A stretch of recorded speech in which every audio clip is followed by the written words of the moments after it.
La Sardegna è ufficialmente senza protezioni. Il decreto energia è un passo dal sì definitivo e spiana la strada a un vero assalto eolico nell'isola. Io sono Matteo e ti ringrazio per essere qui sull'Isola Informa. Quello che sta succedendo nei palazzi di Roma cambierà per sempre il volto della nostra terra. Metti like al video se sarà di tuo interesse e iscriviti al canale per non perderti le prossime notizie.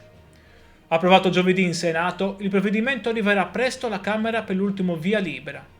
In sostanza, il governo ha aggiornato le regole per decidere dove installare i parchi eolici fotovoltaici, togliendo di fatto il potere decisionale alla regione Sardegna.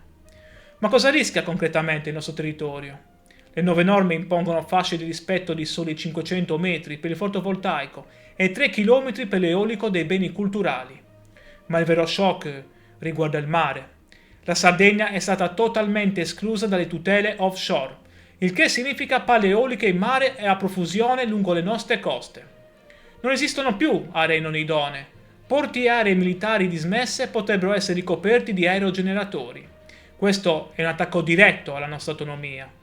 I comitati sardi sono già sui piedi di guerra. Per la cronaca, i senatori sardi Giovanni Satta e Antonella Zedda hanno votato sì, mentre i licheri hanno votato contro. Il sindaco di Orgosolo, Pasquale Mereu, ha lanciato un appello disperato. Bisogna impugnare tutto davanti alla Corte Costituzionale e approvare subito la legge Pratobello per salvare il paesaggio della Sardegna.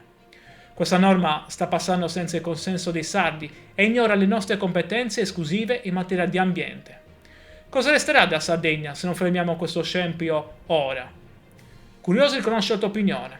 Lascia un like e iscriviti per non perdere i prossimi aggiornamenti su questa battaglia per la nostra isola.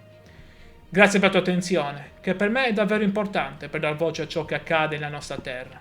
Ti mando un saluto e un abbraccio. A presto.